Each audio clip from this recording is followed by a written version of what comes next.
Just because you watched a Vital MX video or a Racer X video and they said, hey, get the ODI lock-on grips. These things are so sick. They're the best grips. They're sponsored by ODI. What's going on, guys? Grant Taylor. Today I want to talk about bike mods. Okay, so I'd say 99% of people, when they buy a new bike, they think, I need to make my bike faster. First thing they think in their head, I need to make it look good, need to make it go fast. Okay? Now, the most important thing on a bike, I don't care who you are, how fast or slow you are, or what you think, how long you've been riding. I don't care if your dad was a pro, your grandpa was a pro, if you were a pro, I don't care. Suspension is the most important thing you can put on a dirt bike. And I hear people all the time, oh, I got this new bike, I need my bike to go faster. Like, okay, you might need your bike to go faster, but I just passed you on my stock 250. There's a super mini rider on an 85 passing you, and you're on a 450. I don't think you need that $400 top end you're talking about. I don't think you need that $1,000 exhaust system. I don't think you need the $1,000 Vortex ignition.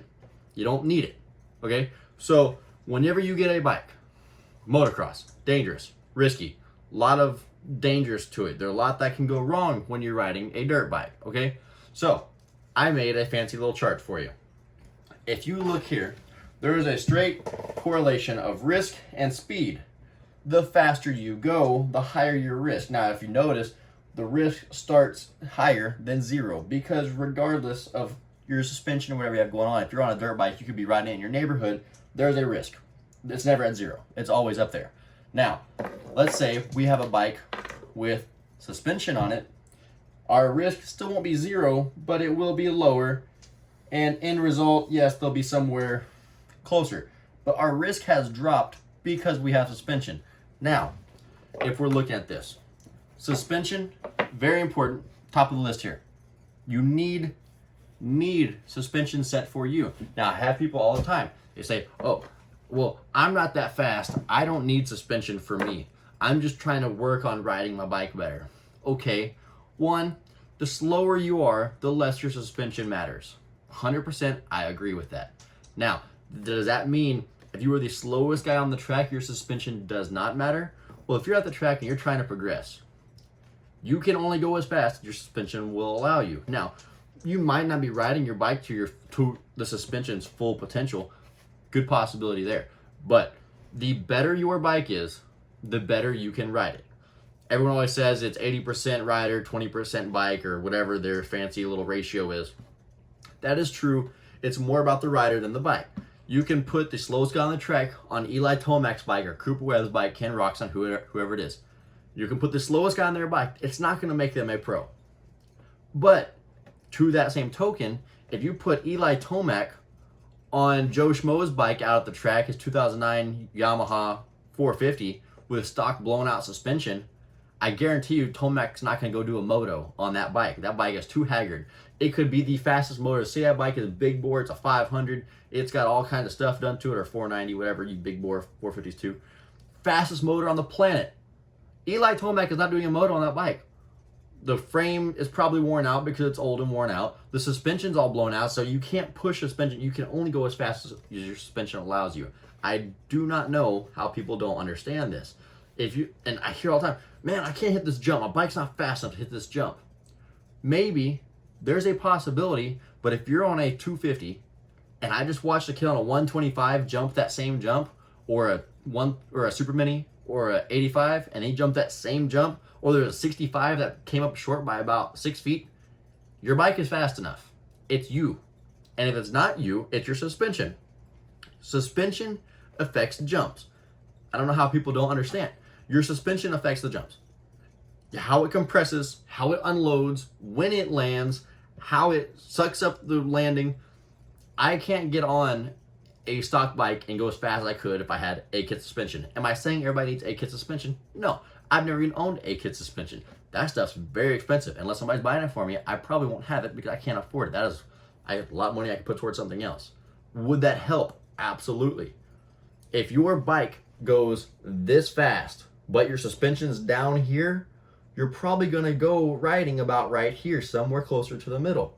But if your suspension's here and your motor's not that fast, then you can push that bike to the moon and make it ride better, okay? And the most annoying thing I hear is, that guy hit a turn faster than me, his bike's faster.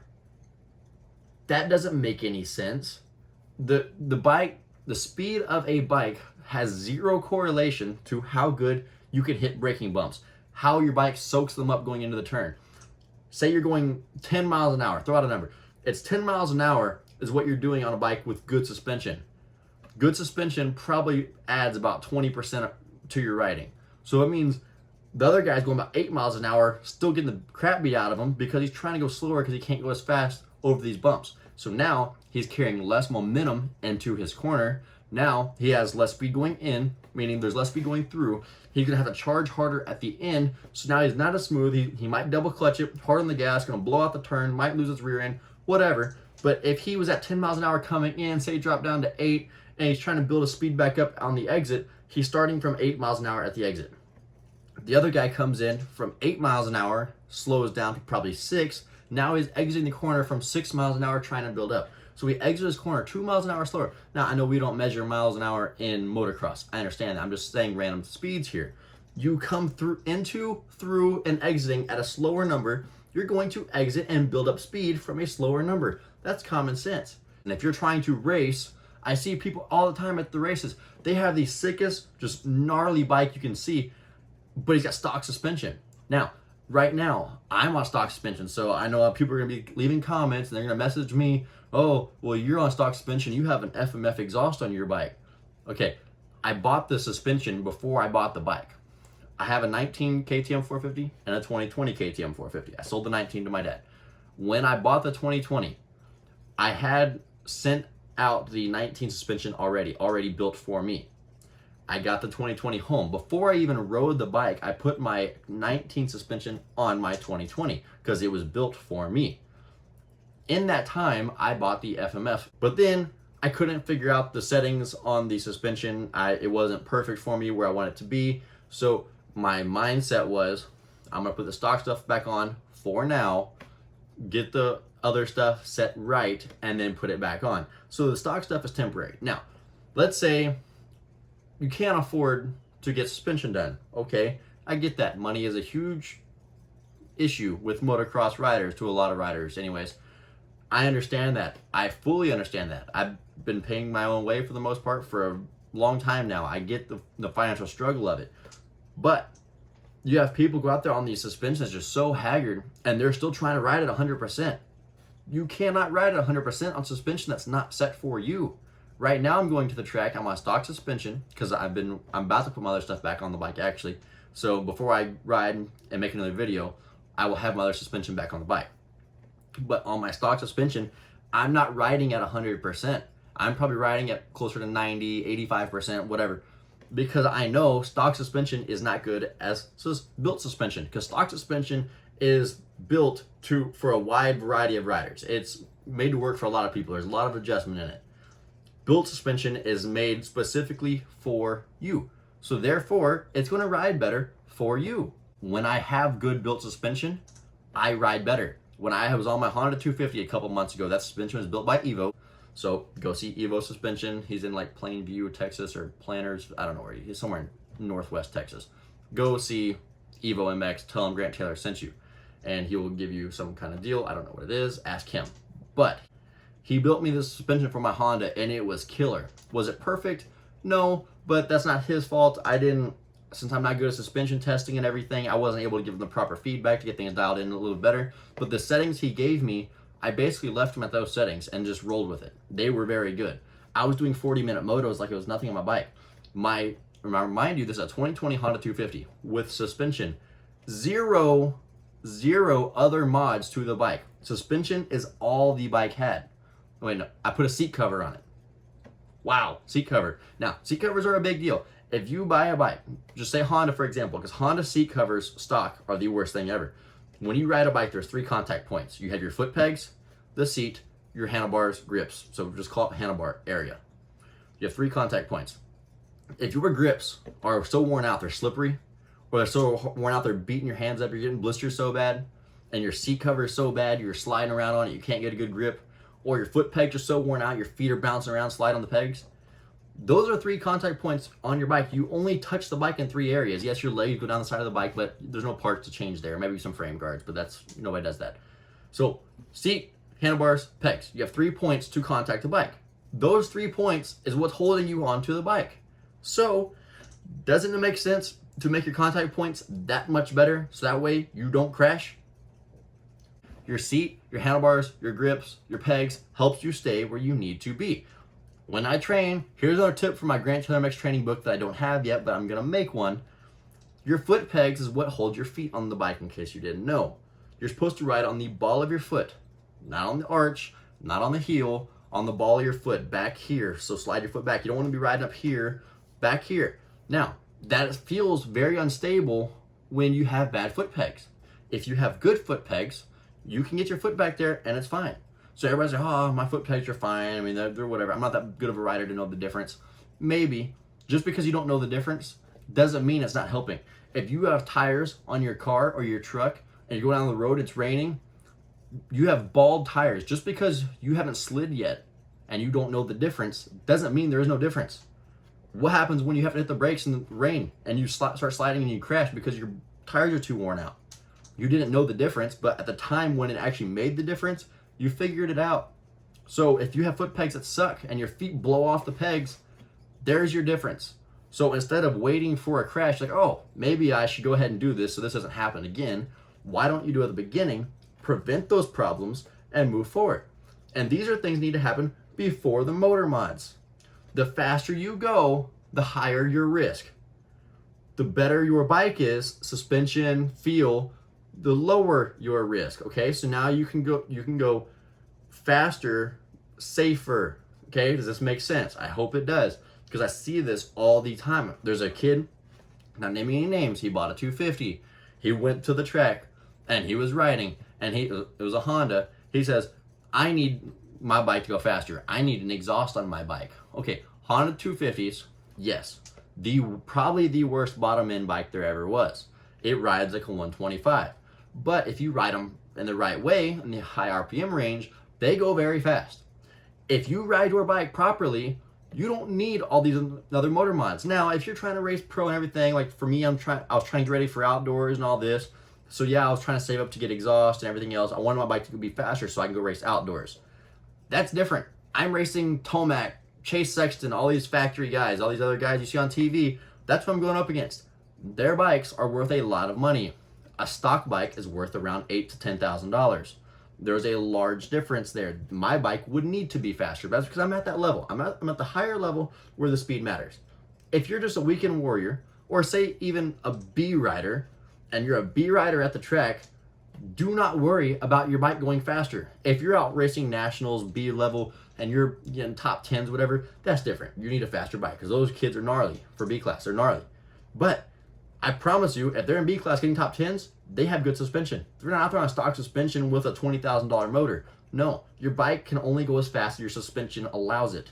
If your bike can go 200 miles an hour, but your suspension's rated for 5, you're not going 200 miles an hour. And if you do, you're going to crash. But if you have a motor that's rated for 100 miles an hour and suspension that's rated for 200 miles an hour, you can go 100 miles an hour like it's no problem. Again, I know miles an hour is not a motocross thing. We don't check speed. I know that. I'm just saying.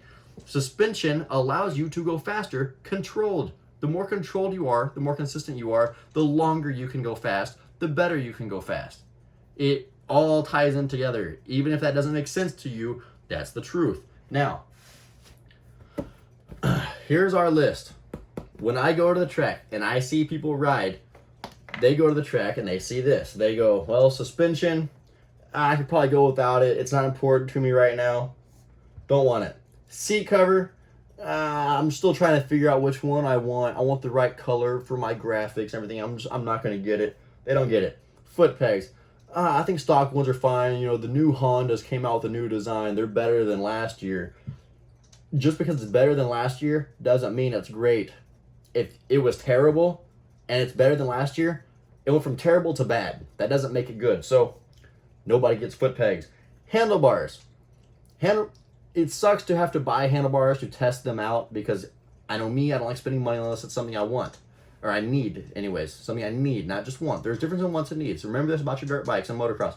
So it sucks having to buy different handlebars because you got to spend $100 on a set of handlebars that you may not like, but you've got to find the ones that work for you. On my Honda, the Hondas come with a Renthal fat bar. Rides very stiff. I put the Pro Taper Henry Reed bars on there. It made the bike ride so much better. I started doing 40-minute motos like it was nothing because the bars flexed and just they felt so much better. Better riding bars. So handlebars, important. But no one gets those. And if they do, they get them because they read it in an article, not because it's good. They read it in an article. Grips. Find grips that work for you. Just because you watched a Vital MX video or a Racer X video and they said, hey, get the ODI lock-on grips. These things are so sick. They're the best grips. They're sponsored by ODI. And if they're not sponsored, their video was sponsored or their bike build was sponsored. Or whoever's telling you, chances are they're sponsored. I'm not sponsored by anybody giving me grips. Well, I'm sponsored by Moose Racing, and I get Moose Racing grips. So I am. But I'm not telling you go buy Moose Racing grips. I'm telling you go buy the grips that work for you. For me, Moose Racing grips are the most comfortable grips I use. They're thick, they're squishy, they're not too thick and squishy. For me, they fit right. Reed hates my grips. Reed tells me all the time, your grips are the reason for your arm pump. It's not the case. On my Honda, I had the same grips and I was doing 40-minute motos. Not the case. For me, they're very good, comfortable grips. I'm not going to tell you to go buy those grips because you might not like them. I know Reed doesn't like them, so they're not for everybody. So don't go buy the grips that you see all the articles saying. Grips make a huge difference. They're thicker, they're thinner, they're different patterns. Different people like different things. Some just, it'll fit my hand different than it'll fit your hand. Find the grip that works for you. Grips are a big deal. But people are like, oh, this one was cheaper. I saw an article. So no one gets what they really need. They just get what they hear about. So let's just assume they're not getting grips because they're not getting what they need most likely. Now, let me throw a little bonus out there at you. Something else that's important that people don't understand. They think my bike needs to be faster. Okay? If your bike goes faster, that means it needs to stop better. Brakes are a safety feature. You cannot get hurt from very good brakes. I mean, I know you can grab too much brake and go over the handlebars. That's different. I'm not saying that. But you cannot get hurt because your brakes work too good. You can get hurt because your bike goes too fast and then can't stop. If you give it wide open and you go 1 mile an hour and then you slam on the brakes, you're not crashing. If you hold it wide open and you go 50 miles an hour and then you grab the brakes and you can't stop, you're crashing. That's bad. No good. You jump the berm, you land on this guy's truck, your head plow through the tailgate. Not good. Bad things happen. You need to have good brakes. If your bike brakes suck, fix the brakes. Get a steel braided line. Get something better. Better than what you have. How good is yours? I don't know. Better than that. That's what you need. Change different things. Try different things to make that work. I wouldn't be like, oh, my brakes just suck. I guess I'll just have to deal with it. No, that's not how that works. If your brakes suck, fix the brakes. Because I have a friend that I grew up with him. His bike, all the time, every time he goes to the track, his bike blows up. Seriously, 90% of the time he rides, his bike will blow up. And then every time I talk to him, oh, dude, I just ordered a new Stage 3 cam. What? You can't even complete a day at the track right now, but making your bike faster is the way to go. You just lost a transmission, but while the motor's apart, I'm going to put a cam in it. When you put the bike back together, you went to the track, your motor blew up again. Quit making your bikes faster. If you can't handle the power of the bike already, it doesn't need to be faster. I'm telling you now, there is 90% of people that ride motocross, maybe more. Let's call it 95% of people that ride dirt bikes. I'm not saying just race, ride and race, that cannot use a 450 to its full potential, probably even 250. If you can't use your bike to its full potential, why are you making it faster? Make your bike handle better so you can ride your bike better.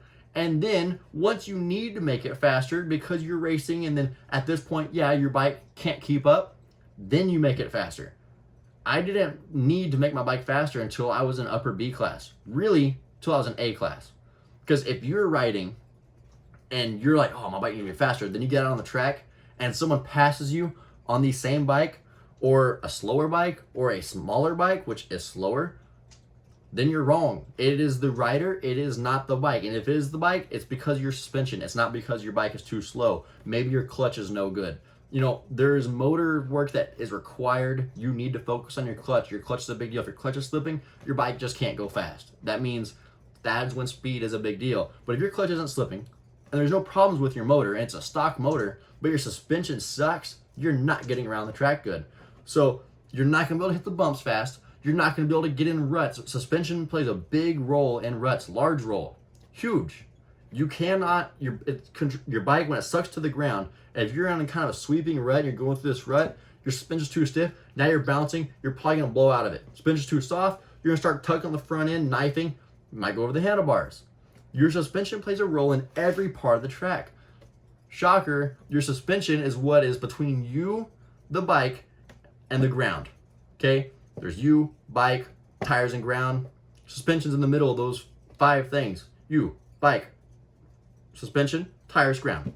Suspension's in the middle. It's what controls everything. If your suspension sucks, you probably suck. Not you as a rider. I'm saying you're just sucking at that time because your suspension's no good. I crashed in 2018. I talked about my last video. This bump on my shoulder, I crashed because a guy that built my suspension, not naming any names, but he has a 2-letter suspension shop. One that starts with a letter and ends in P.